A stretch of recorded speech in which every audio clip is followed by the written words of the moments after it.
남편과 아내가 살았습니다. 오랫동안 그들은 이미 아이를 갖고 싶었지만 거기에 없었습니다. 어느 날 아내가 병에 걸렸습니다. 남편은 그녀에게 가장 원하는 것이 무엇인지 물었습니다. 아내는 가장 아름다운 꽃이 많이 자라는 웅장한 정원이 근처에 있다고 대답했습니다. 정원에는 아름다운 라푼젤이 있습니다.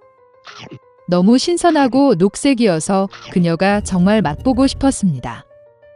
그러나 정원은 높은 울타리로 둘러싸여 있었고 이 정원은 한 마녀의 소유였기 때문에 아무도 감히 들어갈 수 없었습니다. 그녀는 큰 힘을 가지고 있었고 세상의 모든 사람들이 그녀를 두려워했습니다. 남편은 아내를 매우 사랑했고 비용이 얼마든지 간에 그녀를 위해 라푼젤을 받기로 결정했습니다. 그래서 황혼 무렵에 그는 돌담 너머로 마법사의 정원으로 올라가서 서둘러 녹색 라푼젤 한 줌을 집어 아내에게 가져왔습니다. 그녀는 즉시 샐러드를 만들고 탐욕스럽게 먹었습니다. 그녀는 이 샐러드를 너무 좋아해서 다음날 이전보다 더 원했습니다. 남편은 다시 정원으로 들어갔지만 마녀는 이미 그 앞에 서 있었다.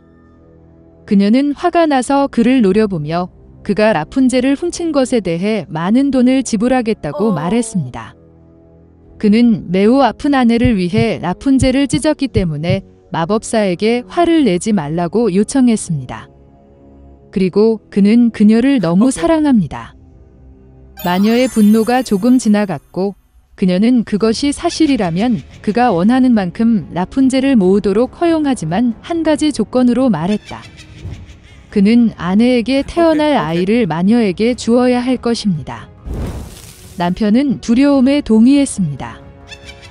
아내가 딸을 낳았을 때 마녀가 즉시 나타나 아이를 데리고 라푼젤이라는 이름을 지었습니다. 라푼젤은 세계에서 가장 아름다운 소녀가 되었습니다. 그녀가 12살이었을 때 마녀는 그녀를 탑에 가뒀습니다. 그 탑은 숲에 있었고 문이나 계단이 없었습니다. 맨 꼭대기에만 작은 창문이 있었습니다. 마녀가 탑을 오르고 싶을 때 그녀는 라푼젤에게 전화를 걸어 낫을 끌어내렸습니다. 그리고 라푼젤은 길고 아름다운 머리카락을 가졌습니다. 그녀는 마녀의 목소리를 듣고 머리띠를 풀고 창갈고리에 묶고 머리카락이 떨어지고 마녀는 올라가서 그들에게 달라붙습니다. 몇 년이 지났고 왕의 아들이 탑이 서 있는 숲을 통해 말을 타고 있었습니다. 갑자기 그는 노래를 들었고 너무 즐거워서 멈추고 듣기 시작했습니다. 라푼젤은 멋진 목소리로 그것을 불렀습니다. 왕자는 올라가고 싶었습니다. 그는 탑 입구를 찾기 시작했지만 그를 찾을 수 없었습니다. 그는 한때 마녀가 라푼젤이 그녀를 낮추는 머리띠를 어떻게 올라가는지 보았습니다. 그리고 다음 날 이미 어두워졌을 때 왕자는 탑으로 올라가 라푼젤을 불렀습니다. 그녀는 듣고 머리띠를 뽑았고 왕자는 올라갔습니다. 라푼젤은 한 번도 본 적이 없는 남자가 들어온 것을 보고 처음에는 매우 무서워했습니다.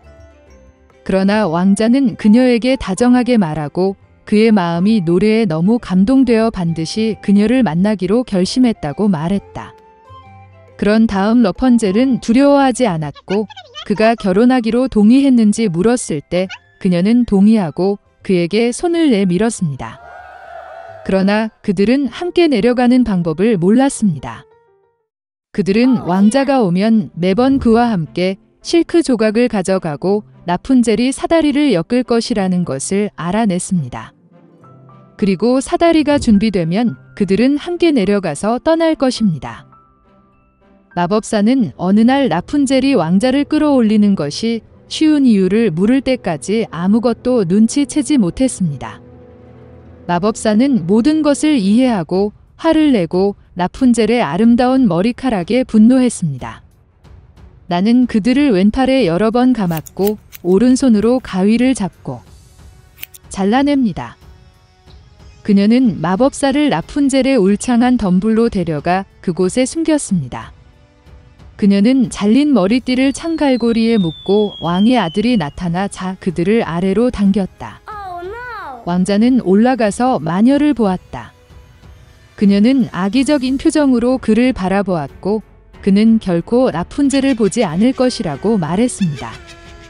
왕자는 슬픔에 잠겨 절망에 빠져 탑에서 뛰쳐나왔지만 그가 쓰러진 덤불의 가시가 그의 눈을 뽑아냈다. 눈먼 왕자는 몇 년 동안 슬픔과 슬픔으로 숲을 헤매며 항상 사랑하는 사람을 잃어버린 것에 대해 슬퍼하고 울었습니다. 일단 그가 빽빽한 덤불에 들어갔다. 갑자기 왕자는 누군가 노래하는 것을 들었고 그에게 너무 친숙해 보였고 그를 만나러 갔다. 그가 가까이 다가왔을 때 라푼젤은 그를 알아보고 목에 몸을 던지고 기쁨으로 몹시 울었습니다. 두 눈에 눈물이 흘렀고 왕자는 다시 시력을 되찾아 예전처럼 보기 시작했습니다. 그는 그녀를 그의 왕국으로 데려왔고 그들은 수년 동안 행복과 기쁨으로 살았습니다. 크리스마스 이브에 프리츠와 메리는 선물 포장을 풀기를 고대하고 있었습니다. 갑자기 문을 두드리는 소리가 났다. 그의 손에 많은 선물을 들고 있는 것은 그들의 삼촌이었다. 아이들은 그를 만나 매우 기뻤습니다. 그런 다음 그들은 선물 포장을 풀기 시작했습니다. 메리는 멋진 인형, 장난감 접시, 아름다운 실크 드레스를 받았습니다. 프리츠는 또한 그가 원하는 것을 얻었습니다. 웅장한 말과 쥐의 왕 메리는 나무 아래에 군인이 있음을 알아차렸습니다. 딱딱한 견과류를 깔끔하게 부수도록 설계된 호두까기 인형이었습니다. 그 소녀는 그것을 정말 좋아했습니다. 그러나 프리츠는 그것이 그의 선물이라고 말했고 그의 여동생에게서 그것을 가져가려고 했습니다. 아이들은 호두까기 인형을 뻗어 팔을 찢었습니다. 깨진 장난감은 소년에게 불필요하게 되었습니다. 메리는 매우 화가 나서 눈물을 흘렸습니다. 하지만 삼촌은 병사를 고칠 수 있었습니다. 소녀는 기뻐서 부드럽게 안아주었습니다. 하루가 너무 바빠서 곧 지쳐서 나무 아래에서 잠이 들었습니다. 잠자는 동안 메리는 이상한 소리를 들었습니다. 마우스 소란과 같았습니다. 소녀는 눈을 떴다. 집 안에 있는 물건들은 그보다 훨씬 더 커 보였습니다. 그리고 그녀가 잠들었던 나무는 절대적으로 거대해졌습니다. 메리는 증가한 것은 물체가 아니라 감소했다는 것을 깨달았습니다. 갑자기 그의 군대와 함께 마우스 왕이 놀란 소녀의 눈앞에 나타났습니다. 메리는 무서워서 도망치고 싶었습니다. 그러나 거대한 쥐가 그녀를 막았습니다. 그리고 기적이 일어났습니다. 호두까기 인형은 발로 뛰어올라 소녀를 붙잡았습니다. 그들은 즉시 나무를 책장으로 올라갔고 그 나무를 따라 프리츠의 장난감에 도착했습니다. 주석 병사들의 전체 컬렉션이 있었습니다. 호두까기 인형이 도움을 요청했습니다. 군인들은 즉시 발로 뛰어올라 그를 따라갔다. 호두까기 인형이 군대를 지휘하고 병사들은 쥐 왕의 군대와 싸우기 시작했습니다. 장난감과 생쥐의 싸움은 치열했습니다. 그러나 불행히도 쥐가 너무 많아 호두까기 인형의 군대가 패배하기 시작했습니다. 메리는 이것을 보고 그녀의 은신처에서 달아났습니다. 그녀는 마우스 킹에게 신발을 던지고 그의 머리를 바로 쳤고 그는 의식을 잃고 바닥에 쓰러졌습니다. 나머지 쥐들은 전투가 실패했음을 깨닫고 사방으로 달아났습니다. 메리는 호두까기 인형에게 달려갔지만 생쥐왕이 심하게 다쳐 의식을 잃고 누워 있었습니다. 소녀는 자신이 죽었다고 생각하고 몹시 울기 시작했습니다.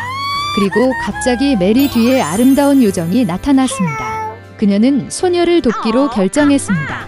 지팡이를 흔들면서 그녀는 호두까기 인형을 되살렸습니다. 두 번째 지팡이를 흔들자 요정은 군인을 멋진 왕자로 변신시켰다. 메리와 호두까기 인형은 사랑스러운 눈빛으로 서로를 바라보다가 눈을 뗄 수가 없었습니다. 세 번째로 지팡이를 흔들면서 요정은 사랑에 빠진 부부를 과자 왕국으로 데려갔습니다. 그곳의 나무는 사탕으로 만들어졌고 꽃은 마멀레이드로 만들어졌습니다. 멋진 장소였습니다. 메리는 기쁨으로 잠시 눈을 감았습니다.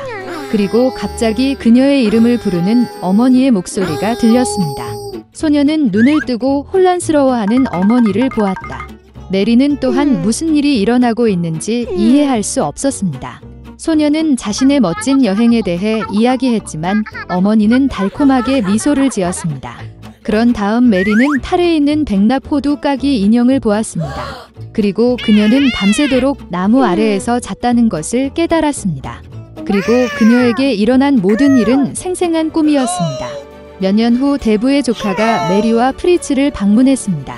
그가 집에 들어가 자마자 소녀는 놀라서 바닥에 쓰러질 뻔했습니다. 소녀는 두 방울의 물처럼 호두 까기 인형처럼 보였다. 그는 또한 첫눈에 메리를 좋아했습니다.